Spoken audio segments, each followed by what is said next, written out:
जय श्री कृष्णा। आप श्रवण कर रहे हैं भक्तमती मीरा जी का चरित्र श्री पूर्ण प्रकाश कौशिक जी महाराज की वाणी में भागवत कथा भक्त चरित्र श्रवण करने के लिए आप हमारे चैनल गोविंद के गुण गाइए को सब्सक्राइब करें। न्यू अपडेट प्राप्त करने के लिए बेल आइकन दबाएं।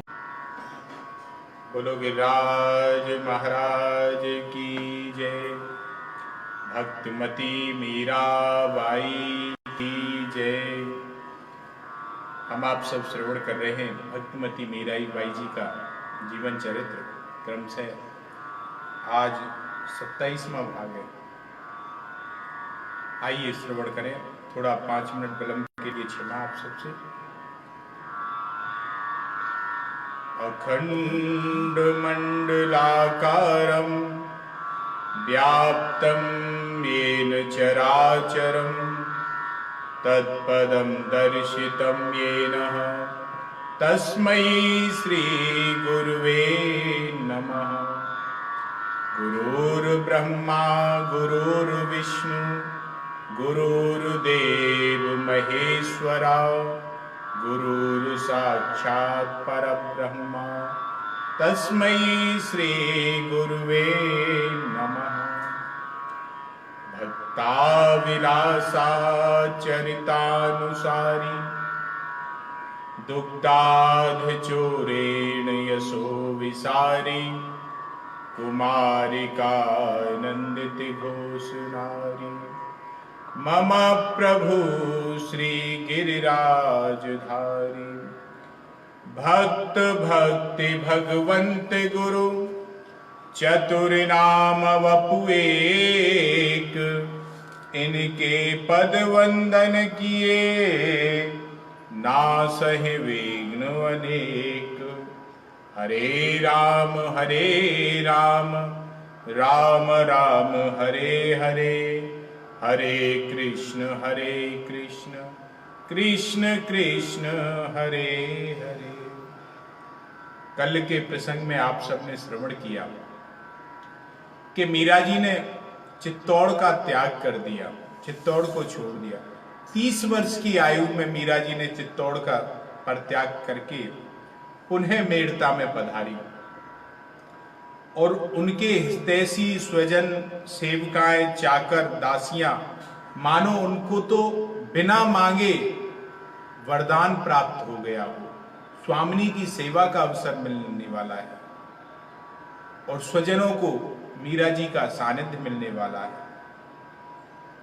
हर्ष और निश्चिंता से उनके आक्रोशित जो कांतिहीन मन थे वह खिल उठे, आनंदित होते हुए, और मेड़ता की जो श्याम कुंज थी वह पुनः आबाद होने लगी, जो उजड़ हो गई थी, वीरान हो गई थी मीरा के जाने के बाद में।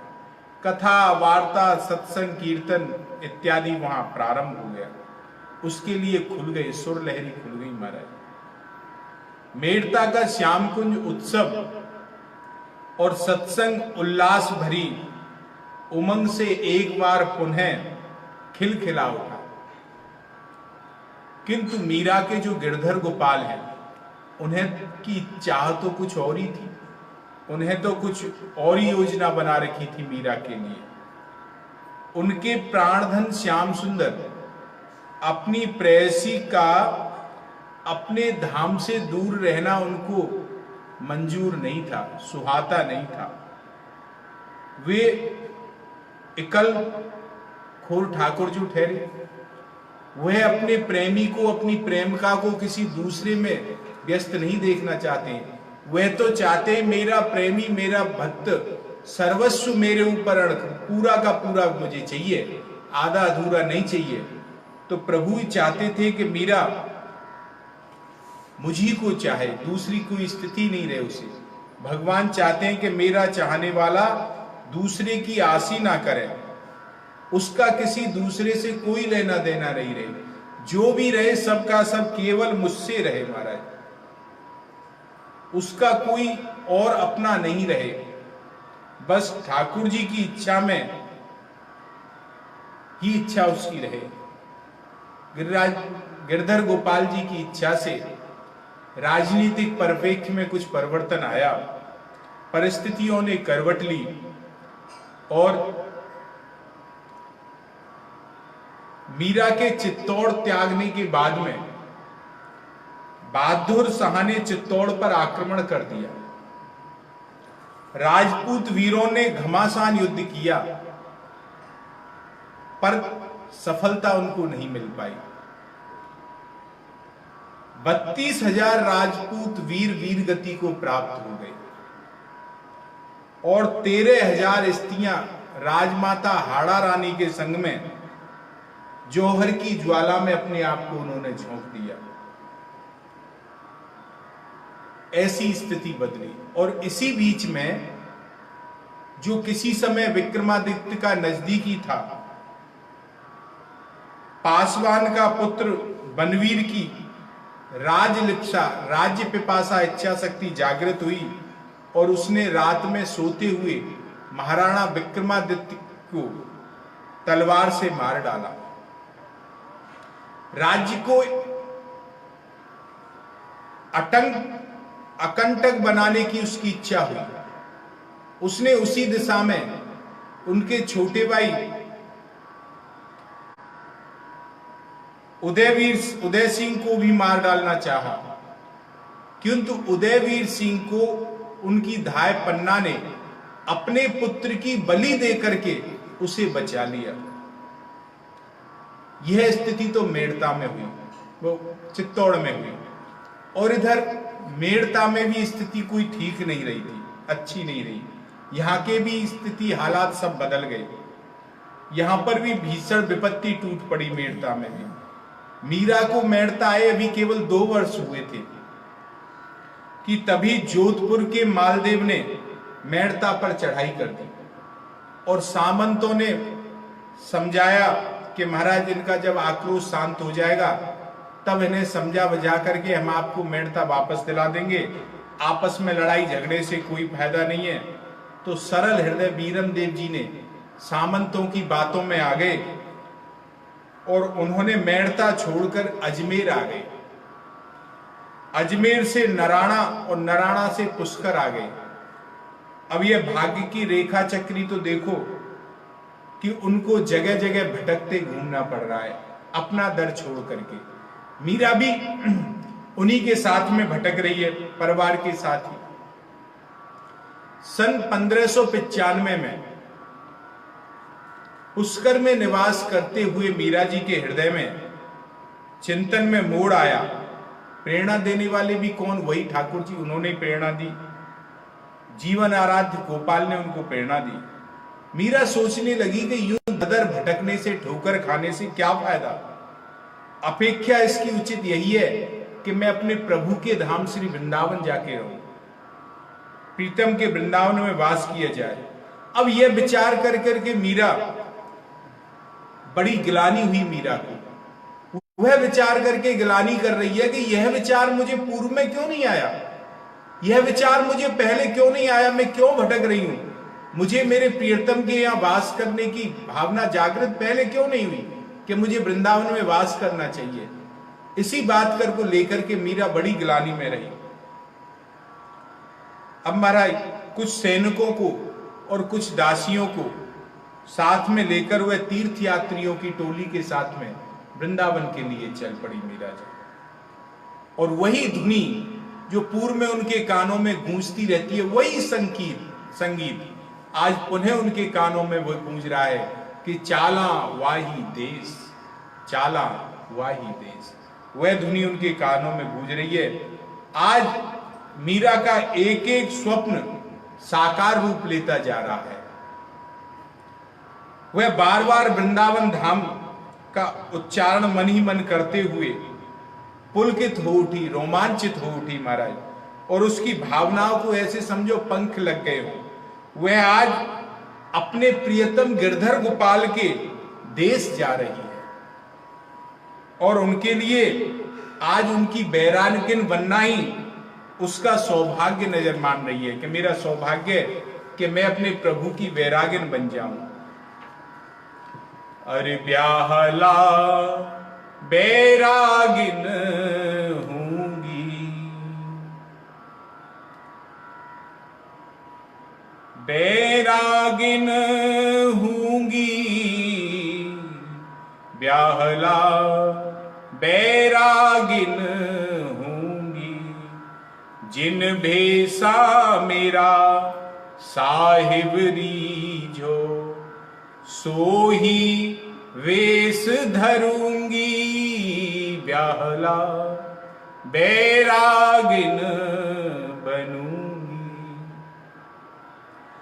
कहो तो कुसुमल साड़ी रंगावा, कहो तो भगवा वेश, कहो तो कुसुमल साड़ी रंगावा, कहो तो भगवा वेश, कहो तो मुतियन मांग पुरावा, कहो तो मुतियन मांग पुरावा, कहो तो छिटकावा केस, ब्याहला बैरागिन रहूंगी।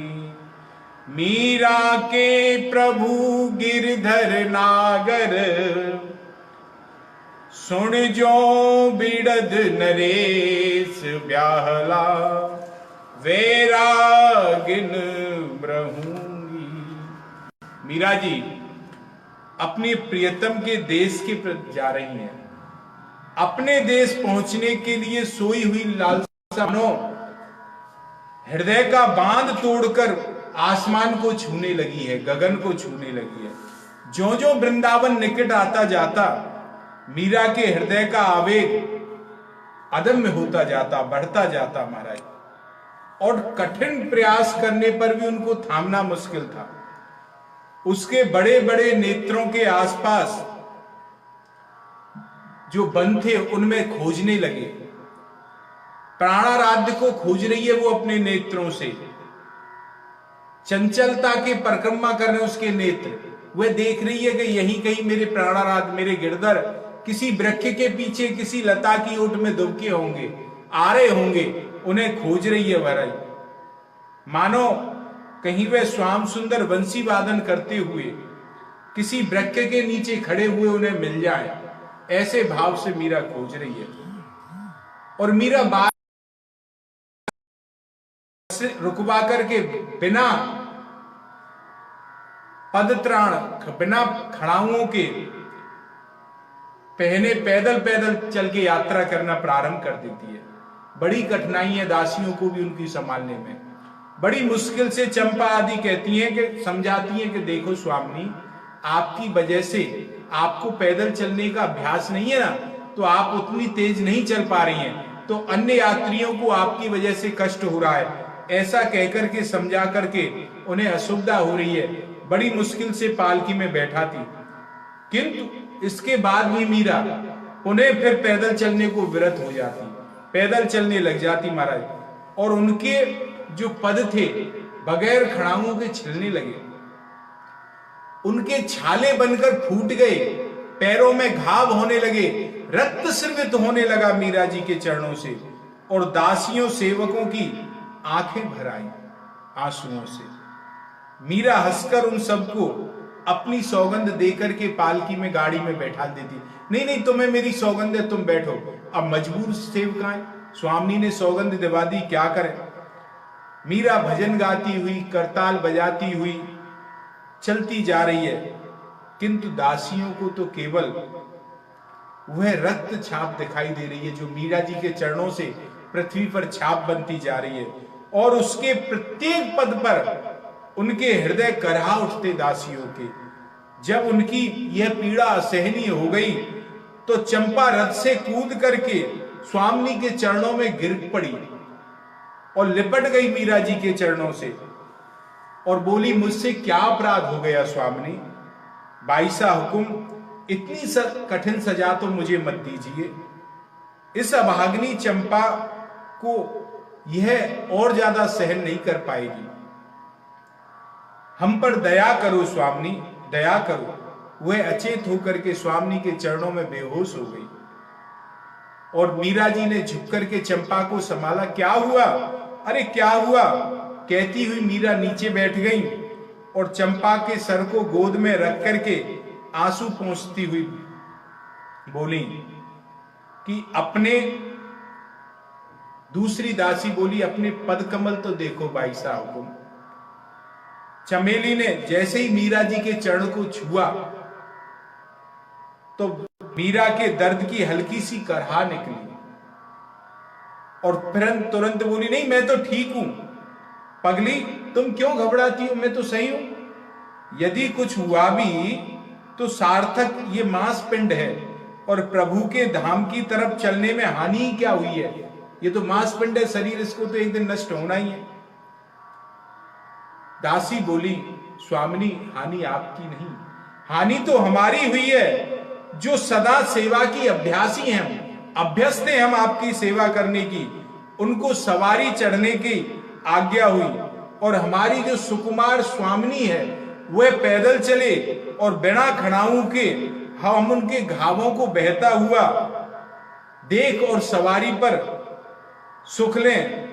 इससे बड़ा दंड तो यमराज भी नहीं दे सकता स्वामिनी। मैं भी नहीं सोचा होगा। चंपा के इस कथन के साथ ही सभी बरबस जोर जोर से नेत्रों से आंसू बहाने लगे और जो यात्री उस दृश्य को देख रहे थे उनके नेत्र भी आंसुओं से भर गए, वह भी आंसुओं से रोने लगे महाराज। और रात होने पर पड़ाव में खेमे में जब रुके, जब चमेली ने उनके पैरों पर दवाई मल्लम इत्यादि औषधि लगाने लगी, तब भी मीरा बार बार कहती, अरे बावली तू छोड़, जब विश्राम कर छोड़ दे। अरे वह सब छोड़, अच्छा एक काम कर, जा जरा जो और पुराने यात्री उनसे पूछ के तो आ वृंदावन कितनी दूर है। जो यात्री कई बार वृंदावन जा चुके थे उनको बुला करके मीरा बात पूछती, कितनी दूर वृंदावन है, वृंदावन की कैसी कुंजें, कैसी निकुंजें, यमुना जी कैसी हैं, गिरिराज जी कैसी हैं, उनसे चर्चा करती वृंदावन की और स्वयं भी वृंदावन का महात्म उन्हें सुनाती। इस प्रकार से महाराज रहती। और जब सब यात्रियों की टोली चली दोबारा और मीरा के पाम में मानो महाराज गति आ गई हो, उसका पुलकित हृदय शब्दों में गाने लगा। चलते चलते उसे जब देखा कि वृंदावन के लिए पुनः चल पड़े तो उसके पैर ऐसे समझो पंखों में दम आ गई हो, पुनः उड़ने लगी महाराज और गाने लगी। चलो मन गंगा यमुना तीर, चलो मन गंगा यमुना तीर, गंगा यमुना तीर, गंगा यमुना तीर, चलो मन गंगा यमुना तीर, गंगा जमुना निर्मल पानी, गंगा यमुना निर्मल पानी, शीतल होत समीर, चलो मन गंगा यमुना तीर, बंसी बजावत गावत कान्हो, बंसी बजावत गावत कान्हो, संग लियो बलबीर, चलो मन गंगा यमुना तीर, मोर मुकुट पीतांबर सोहे, मोर मुकुट पीतांबर सोहे, कुंडल झलकत हीर, चलो मन गंगा यमुना तीर, मीरा के प्रभु गिरधर नागर, मीरा के प्रभु गिरधर नागर, चरण कमल पर सीर, चलो मन गंगा यमुना तीर, चलो मन गंगा यमुना तीर। जहां पर भी मीरा जी नदी पर्वत और हरियाली वृक्ष लता पताएं देखती तो उन्हें आभास होने लगा था कि वृंदावन आ गया। और वह गाती नृत्य करती और प्रणाम करने लगती महाराज। और दासियां पद पद पर मीरा को संभालती और कहती कि अभी बड़ी मुश्किल होती उन्हें संभालने में महाराज। भाई साहब अभी वृंदावन थोड़ी दूर है, ये वृंदावन नहीं है, बड़ी मुश्किल से संभालती। और जब ब्रज की सीमा पर पहुंचकर यात्रा रोक देनी पड़ी तो मीरा का जो धरा पर लोटपोट हो गई मीरा महाराज उस पृथ्वी पर। अपना घर आ गया, अपने प्रियतम का घर आ गया और अपना देश देखते ही उसके संयम का बांध टूट गया। मीरा अपने आप को फिर संयम में बांध कर नहीं सकती। ऐसे समझो विवेक तो प्रेम से प्रताड़ित होकर के कहीं छिप गया, विवेक को तो कहीं दिखा ही नहीं, स्थान जाकर के छुप गया विवेक। ऐसा हुआ महाराज। और आंखों में बहती हुई गंगा यमुना की ब्रजभूमि का अभिषेक करने लगी धारा और सारी देह को धूल धूसरित हो उठी। मीरा जी ब्रजभूमि में लोटपोट हो गई महाराज। और थोड़ी देर तक तो दासियों ने मीरा जी को बड़ी कठिनाई से संभाला। संध्या होते होते सबने वृंदावन में प्रवेश किया और मीरा उसके दास दासियां यहां पर यात्रियों के दल से पृथक हो गए। अब यात्रियों के दल को इन्होंने छोड़ दिया महाराज। और वृंदावन में प्रथम रात्रि निवास जो उन्होंने किया वह श्याम सुंदर की लीला स्थली ब्रह्मकुंड पर किया। और ब्रह्मकुंड पर वह रात्रि पर्यंत निरंतर अस्पष्ट कंठ से अपने प्राण प्रियतम को पुकारती रही मीरा, उन्हीं को बुलाती रही। बहुत प्रयत्न करने पर भी उन्होंने प्राकृतिक स्थिति वह नहीं हुई। किसी प्रकार भी उन्होंने ना तो एक अंजलि जल पिया, ना एक दाना अन्न का ग्रहण किया महाराज। और प्रेम दीवानी स्वामिनी को घेर करके दासियां सारी रात कीर्तन करती रहीं। चंपा ने किसी को डांटकर, किसी को समझा करके भोजन कराया और समझाया कि चाहे मन हो या नहीं हो किंतु हमें भोजन करना पड़ेगा, अन्न लेना पड़ेगा। क्यों स्वयं को सेवा के लिए स्वस्थ रखना है, हमें स्वामिनी की सेवा करनी है, इसलिए हमें इस देह को पुष्ट रखना होगा, अन्यथा हमारा जो सेवा धर्म है वह कलंकित हो जाएगा। अगर हमारी देह पुष्ट नहीं रही, स्वस्थ नहीं रही, तो हम कैसे स्वामिनी की सेवा करेंगे। तो स्वामिनी की सेवा करने के लिए हमें यह देह पुष्ट करनी है, अपना सेवा धर्म की रक्षा करनी है, तो हमें कुछ ना कुछ आहार लेना पड़ेगा। तो चंपा ने डांट करके सबको थोड़ा बहुत कुछ खिलाया महाराज। और प्रातः होते ही मीरा जी यमुना स्नान की रट लगा दी उन्होंने महाराज। और यमुना अभी थोड़ी दूर थी वहां से, और कहकर उन्होंने पालकी पर चढ़ाया बड़ी मुश्किल से। चंपा साथ बैठी, उन्होंने कहा स्वामी अभी यमुना जी थोड़ी दूर है। लेकिन मीरा के हृदय में तो इतनी त्वरितता थी, इतनी उतावली थी कि बैठे रहना उनको सहा नहीं गया। और वह जिद कर फिर उतर पड़ी नीचे पालकी से, और कि निज घर में कोई पालकी पर बैठ के चलता है क्या, ये तो मेरा घर है, मेरे प्रियतम का देश है, यहां मैं पालकी पर बैठ के चलूंगी। और ब्रजरज का तो महाराज जितना स्पर्श पाए उतना ही हमारा सौभाग्य, मीरा जी ने कहा। ऐसा ब्रजरज का महत्तम बताया।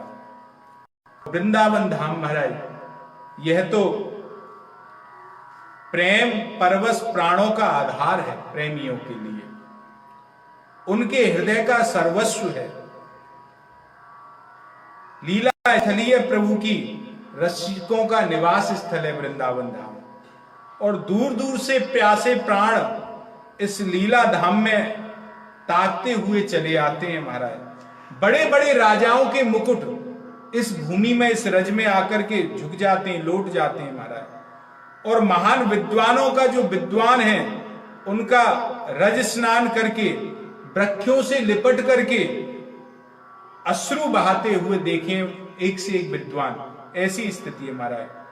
और कहीं नेत्र मूंदे हुए आंसू बहाते हैं, प्रकंपित पुलकित देह में बैठे रहते हैं। और किसी घाट पर या किसी वृक्ष की छाया में या किसी एकांत में कुटिया में प्रेमी जन लीला दर्शन प्रभु का करते रहते हैं। और जिस वृंदावन की महिमा महात्म के वर्णन में स्वयं ब्रजराज किशोर अपने को असमर्थ पाते हों, तो उसे मैं मूढ़ शुष्क हृदय से कैसे कहूं, मीरा जी ने बताया दासियों को। अब मीरा जी ने वृंदावन में आकर के सेवा कुंज के पीछे की गली में एक घर में सेवकों और 3 दासियों के साथ में मीरा रहने लगी। यद्यपि वह प्रारंभ से ही नहीं चाहती थी कि मेरे साथ में कोई सेवक सेविकाएं आए, उसके साथ आए, क्योंकि उन्हें तो वृंदावन में अकेले ही रहना था। किंतु जिन्होंने अपने जीवन की डोर मीरा जी के चरणों से जोड़ दी हो, उलझा रखी हो, उन्हें वह कैसे पीछे छोड़ करके आती। वृंदावन में मीरा का मन पहले ही रमा हुआ था, आई तो वृंदावन में अब है, लेकिन मन तो उनका पहले से ही वृंदावन में रमा हुआ था। अब यहां उन्हें भक्ति की स्वच्छंदता प्राप्त हो गई। किसी भी तरह, किसी व्यवहारिकता से परे वातावरण को कि कोई बंदिश, मानो मीरा की प्रेम भक्ति को उड़ने के लिए विस्तृत गगन, विस्तृत आकाश मिल गया हो। यहां कोई बंधन नहीं है, स्वच्छंद अवस्था में उड़ने महाराज। और उसे वृंदावन में हुई ठाकुर जी की लीलाओं की स्मृति स्वयं होने लगी। जहां जाती वहीं ठाकुर जी की लीलाओं की स्मृति हो आती। कभी ठाकुर जी गोपियों के संग में विहार कर रहे हैं, कभी माधुर्य भाव की स्मृति हो जाती, और वह उन भावों में स्वयं को स्वाभाविक ही बांध देती, बह जाती उन भावों में जहां भी जाती। अरे या ब्रज में कछु देखोरी टोना, या ब्रज में कछु देखोरी टोना, या ब्रज में कछु देखोरी टोना, या ब्रज में कछु देखोरी टोना। ले मटुकी सिर चली गुजरिया, ले मटकी सर चली गुजरिया, आगे मिले बाबा नंदजू के छोना, या ब्रज में कछु देखोरी टोना। दधि को नाम बिसर गयो प्यारी, दधि को नाम बिसर गयो प्यारी, ले लेहुरी को श्याम सलोना, या ब्रज में कछु देखोरी टोना। वृंदावन की कुंज गलिन में, वृंदावन की कुंज गलिन में, आंख लगाए गयो वो मन मोहना, या ब्रज में कछु देखोरी टोना। मीरा के प्रभु गिरधर नागर, मीरा के प्रभु गिरधर नागर, सुंदर श्याम सुधर रस लोना, सुंदर श्याम सुघर रस लोना, या ब्रज में कछु देखोरी टोना, या ब्रज में कछु देखोरी टोना। ऐसे भावों में महाराज मीरा उन्हीं में हो जाती है। मीरा का जो आवास स्थान है सेवा कुंज के समीप में गली में था। सेवा कुंज स्वयं में सिद्ध पीठ है भैया, मानो तो जैसे वृंदावन का हृदय हो सेवा कुंज। प्रियालाल जी की नित्य रास स्थली, और फिर पास में श्री यमुना जी महारानी की, प्रियालाल जी की नित्य रसकेल की चिर साखी है वहां पे, और चारों तरफ मंदिर सत्संग। मीरा का उत्साह पल पल उफान लेने लगा सेवा कुंज के पास में रह करके। और वह किसी अलौकिक जगत में ही रहने लगी। और वृंदावन में वास करने वाले के लिए दिवा और निसी ये कोई साधारण थोड़ी है, वह भी अलौकिक जगत के ही हैं भैया। और मीरा को कुछ खाने पीने की सुधि नहीं रही, निरंतर उसका शरीर जरूर कृश होता जा रहा था, पर वहां उनकी आत्मा अवश्य पुष्ट हो रही थी। मीरा जी की आत्मा पुष्ट होती जा रही थी वहां महाराज। मीरा की जब ऐसी स्थिति, अंदर बाहर सारा कार्य दासियां संभालती। चमेली बाई अपने पति शंकर और केसर बाई अपने पति केशव के साथ लेकर के वृंदावन में प्रस्थान करते समय मीरा के पीछे पीछे चल रही थी। ये दोनों ऐसे आई थी। चमेली के तो कोई संतान है नहीं, केसर के एकमात्र एक पुत्र था, उसे वह गोमती को सौंप आई। और जब केसर बाई स्वामी के पीछे चली तो केशव भी, केसर का पति, वह भी पीछे पीछे चल दिया। और मीरा ने जब केसर के पुत्र गोविंद को मां के लिए रोते हुए देखा तो केसर से बहुत लौट जाने की जिद की कि तुम लौट जाओ, आग्रह किया मीरा जी ने।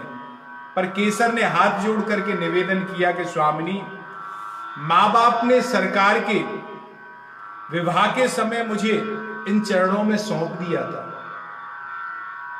और सेवा में पटु ना हो पर भी ऐसा क्या महान अपराध बन गया हुक्म कि इस दासी को आप अनाथ कर रही हैं। बस एक ही अनुरोध है, वृंदावन में आप जहां रहेंगी, जैसे रहेंगी, मैं आपको दूर से ही आपका दर्शन कर लिया करूंगी। बस इतनी नियामत बख्शियो हुक्म हमारे लिए। चमेली ने भी कहा कि स्वामिनी, वहां तो सब सीधे सीधे लोग मिलेंगे नहीं, चंपा सी चरणों की सेवा में रहेगी, और मैं और केसर लकड़ी लाना, आटा पीसना, कपड़े धोना, बर्तन मांजना, बुहारी लगाना आदि कार्य संभाल लिया करेंगे। और इतना जीवन जब आपकी सेवा में स्वामिनी हमारा बीता है, तो बाकी का क्यों अभिशाप बना रही है हमारा जीवन। मीरा दोनों के सेवा भाव ना से निरुत्तर हो गई, कोई उत्तर नहीं दे पाई। और चंपा ने तो विवाह किया ही नहीं था भैया, वह तो मीरा जी की दासी ही नहीं थी, अंतरंग सखी भी थी चंपा। आगे के प्रसंग में आएगा कि चंपा की भी बड़ी ऊंची स्थिति है भक्ति में महाराज, आगे बताएंगे उसे। तो उसके भावों की वाहिका थी मीरा के की चंपा, अनुगामिनी, अनुचरी। कभी कभी जब अंतरंग भावों की चर्चा होती तो उसके भावों की उत्कृष्टता देख करके मीरा चकित हो जाती, और चंपा से मीरा को स्वयं चिंतन में सहायता मिलती। पूछती, चंपा कहां से पा गई तू यह रत्नकोश? तो चंपा कहती, कुछ नहीं सरकार, हमारे पास क्या है, हमारे पास तो इन चरणों की प्रसादी है आपकी की, केवल आपके चरणों की महिमा है, मैं तो किसी को जानती ही नहीं स्वामिनी। अब महाराज कथा, सत्संग, मंदिरों में दर्शन, भजन, कीर्तन, नित्य आदि उल्लास और उत्साह ऐसा था कि मानो परमानंद का सागर में डुबकी लगा रही हूं मीरा, ऐसी स्थिति हो गई। अब मीरा की भजन ख्याति वृंदावन में नित्य फैलने लगी। जिसने भी सुना वही दौड़ा दौड़ा आता मीरा जी के पास में, कोई प्रणाम करता तो कोई आशीर्वाद देता। ब्रज के संतों में विचार विनिमय और भाव चर्चा करके मीरा तीव्रता पूर्वक साधन सोपानों पर चढ़ने लगी। वैसे मीरा भी कोई कम संत नहीं है, वह भी परम सिद्ध संत है, पर यहां वृंदावन में कोई संतों की इतनी थोड़ी है, यहां तो एक से एक भगवदीय लोग जन विराजते महाराज। अब मीरा का मन पूर्णतः वृंदावन में रच बस गया। उसे कभी स्मरण ही नहीं होता था कि वह प्रारंभ से यहां नहीं रही है, अब आई है। वह तो यह मानती थी कि मैं जन्म से ही वृंदावन में हूं, ऐसा भाव उसे रहा हमारा, और उसे वृंदावन भा गया अब तो। और वहां भी सात्विकता और घर घर में सहज वृंदावन में ठाकुर जी की स्वाभाविक सेवा को देख करके उनका मन उल्लास से गाठ। हरिणी को लगे वृंदावन, सखीरी माने प्यारो लगे। आलीरी माने लागे वृंदावन नीको, नीको नाम हरि को। अलीरी माने लागे वृंदावन नीको। घर घर तुलसी ठाकुर पूजा, घर घर तुलसी ठाकुर पूजा। दर्शन गोविंद जी को, अलीरी माने लागे वृंदावन नीको। अलीरी माने लागे वृंदावन नीको। निर्मल नीर बहे जमुना को, निर्मल नीर बहे जमुना को। भोजन दूध दही को, अलीरी माने लागे वृंदावन नीको। रतन जड़ित आप विराजत, रतन जड़ित आप विराजत। और मुकुट धर्यो तुलसी को, अलीरी माने लागे वृंदावन नीको। हरि कुंजन कुंजन फिरूं सावरा, कुंजन कुंजन फिरूं सावरा। शब्द सुनत मुरली को, अलीरी माने लागे वृंदावन नीको। मीरा रे प्रभु गिरधर नागर, मीरा के प्रभु गिरधर नागर। भजन बिना नर फीको, अलीरी माने लागे वृंदावन नीको। इस प्रकार से मीरा जी वृंदावन में रच बस गई भैया। आगे वृंदावन की लीलाएं अगले प्रसंग में। बोलो भक्तमती मीरा बाई की जय।